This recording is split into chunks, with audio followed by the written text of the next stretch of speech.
à tous, c'est Franjo. Aujourd'hui, nouvelle vidéo spéciale. Comme vous voyez, on n'est pas du tout dans le même décor et je suis pas avec Yohan. Yohan, il est à ma gauche. Voilà, c'est une vidéo que j'avais envie de faire depuis longtemps. Vidéo avec un très bon ami à moi, un ami qui est en rapport avec le sujet de la chaîne finalement. Un sujet un peu sportif. Je suis avec Nels Waoui. Nels Waoui, bonjour. Est-ce que tu peux te présenter vite fait vous? Alors je suis Nail Zoe, le pote de Reda. J'ai 15 ans, je joue au tennis, je fais des tournois ITF, donc internationaux, moins de 18 ans partout dans le monde. Et Reda m'a invité pour faire une vidéo. Voilà. Donc en gros, cette vidéo elle s'inscrit dans un projet que j'ai envie de lancer avec Yohan. Je pense que le sport professionnel c'est une passion pour beaucoup de gens. Et je pense que voilà, si on peut interviewer des gens, voir un peu, on sait tous que c'est vraiment difficile d'essayer de vivre de sa passion. Et que si on les interviewe, si on comprend un peu leur parcours, ça peut essayer de le rendre accessible et ça peut être... Moi je trouve ça super intéressant. Nail, donc tu nous as dit que tu joues au tennis. À quel âge tu as commencé et comment tu as découvert cette passion?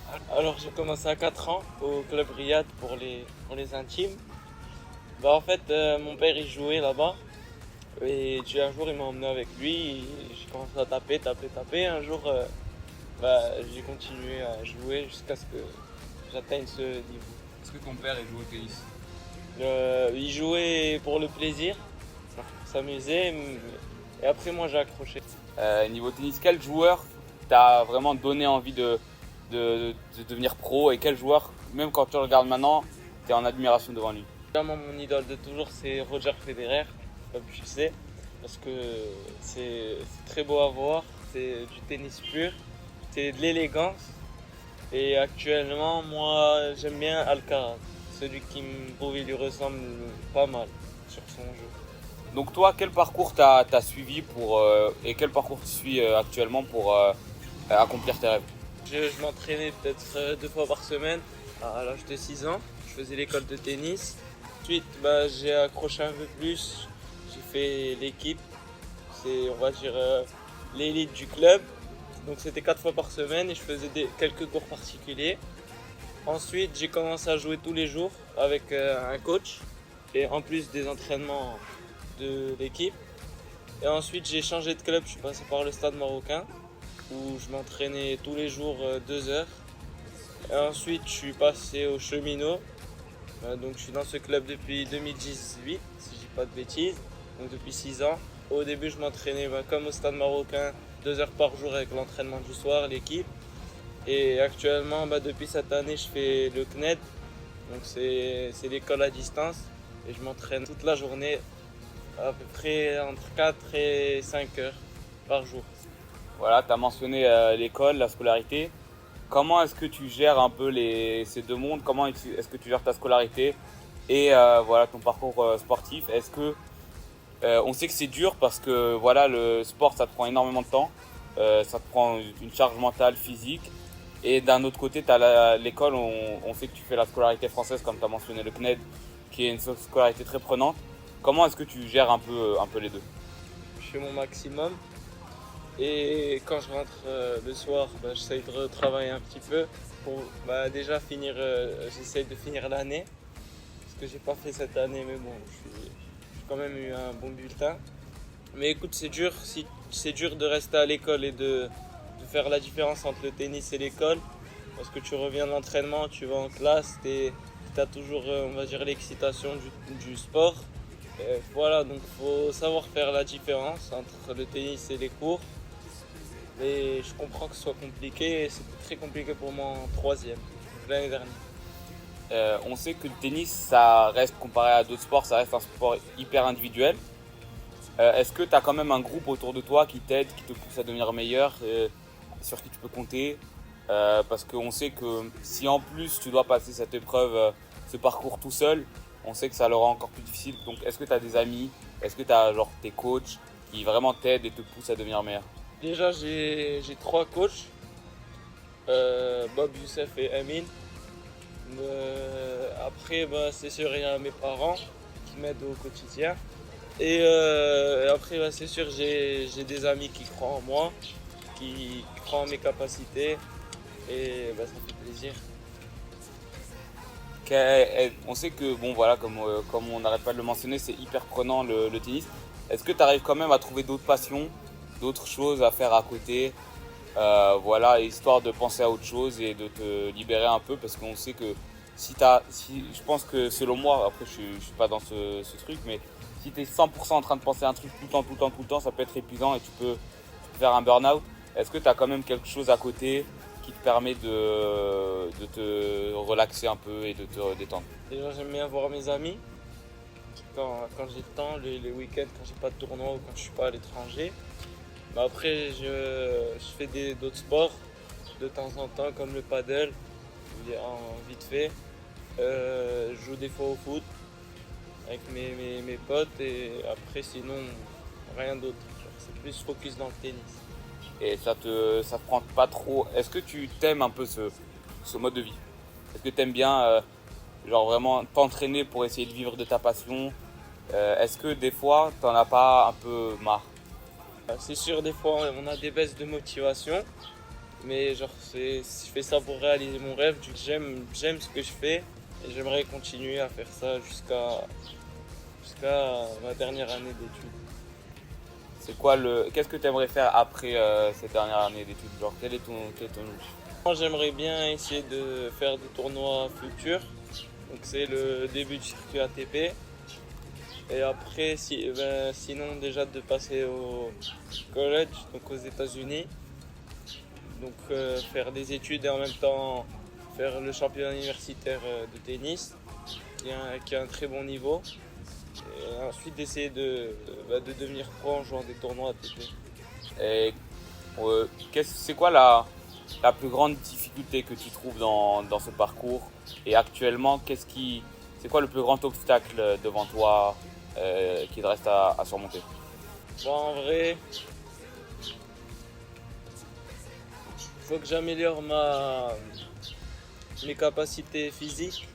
C'est-à-dire que je dois faire plus d'entraînement physique. Du coup, c'est-à-dire que je dois plus courir, aller à la forêt, à la salle, travailler mon jeu de jambes surtout, pour mieux me déplacer sur le terrain. Ça peut me faire gravir des échelons plus rapidement. On sait que dans ce business, tout ne dépend pas que de toi. Donc de quoi est-ce que tu aurais besoin qui ne dépend pas de toi pour accomplir tes rêves? On sait que le tennis c'est un sport qui est assez onéreux, surtout vis-à-vis des voyages. On sait que tu ne peux pas faire toute ta carrière au Maroc, c'est un sport très international le tennis, comparé au foot où tu restes plus ou moins dans un championnat et où tous les frais sont couverts par une équipe. Tu es obligé de couvrir tous tes frais, donc de quoi est-ce que tu aurais besoin? Ce serait sympa d'avoir un sponsor qui peut m'apporter soit des frais, enfin soit des raquettes, des sacs, des trucs comme ça, pour que je puisse voyager plus parce que l'argent c'est pas illimité.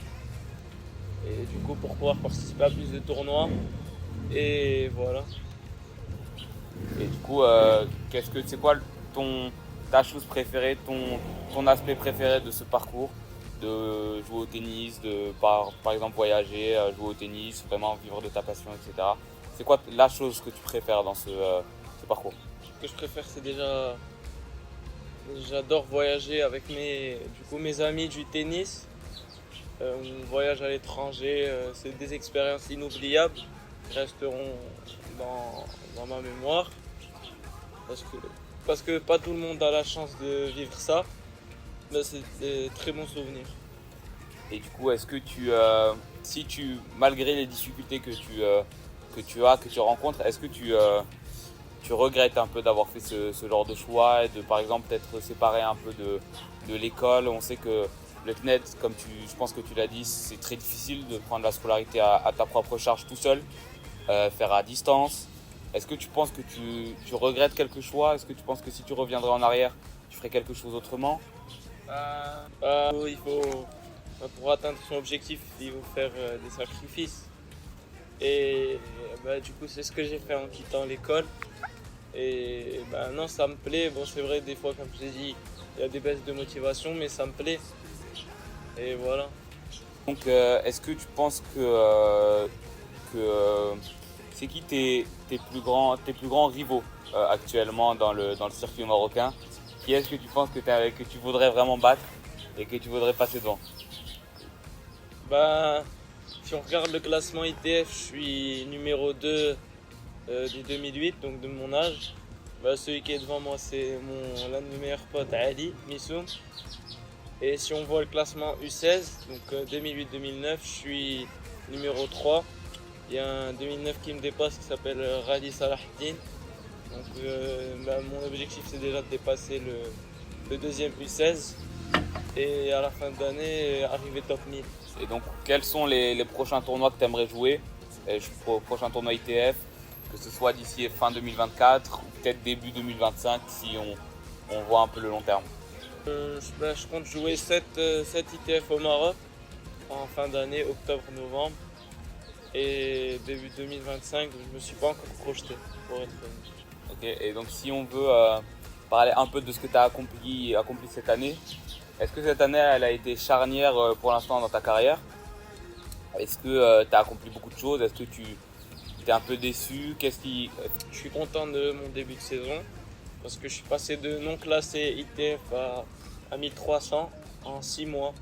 Donc c'est énorme, j'ai pris plus de 3000 places et je suis content de mon niveau de jeu. Je me suis amélioré sur plein de critères, sur plein de secteurs et j'espère que je vais continuer comme ça. Il me semble même que tu as pris ton premier titre, bien que ce soit pas en simple, ça reste quelque chose à mentionner. Ouais, j'ai gagné J60 en double, donc ça m'a permis de monter un peu au classement. J'ai pris 6 points et c'était bien. Ouais. Ouais. Bah écoute Neil, on suivra ta carrière de proche. Merci d'être venu sur notre chaîne. Est-ce que tu peux mentionner quelqu'un qu'on pourrait inviter sur cette chaîne, qu'on essaiera d'avoir d'ici la fin de l'été? Ouais, vous pouvez inviter le numéro 1 2008, Ali Missoum. Donc ça sera une bonne vidéo parce qu'il aura plein de choses à vous raconter sur son parcours. Et voilà. Merci Nate. Bon, comme je l'ai mentionné, cette vidéo, j'aimerais que ce soit pas la dernière. J'aimerais que ce soit vraiment un concept qui dure dans le temps, parce que je trouve que c'est un concept plutôt intéressant. Donc si vous êtes sportif, que vous aimeriez passer pro, que vous habitez au Maroc, allez chez Johan, parce que Johan il habite ici. And I'll make an announcement in English for the first time in this channel. If you live in Canada and you want to go pro in any sport you want, go talk to me and we'll make this kind of interview in the future. Merci à tous et on se revoit bientôt pour une vidéo sur l'Euro ou Wimbledon avec Johan comme d'habitude finalement. Merci, ciao.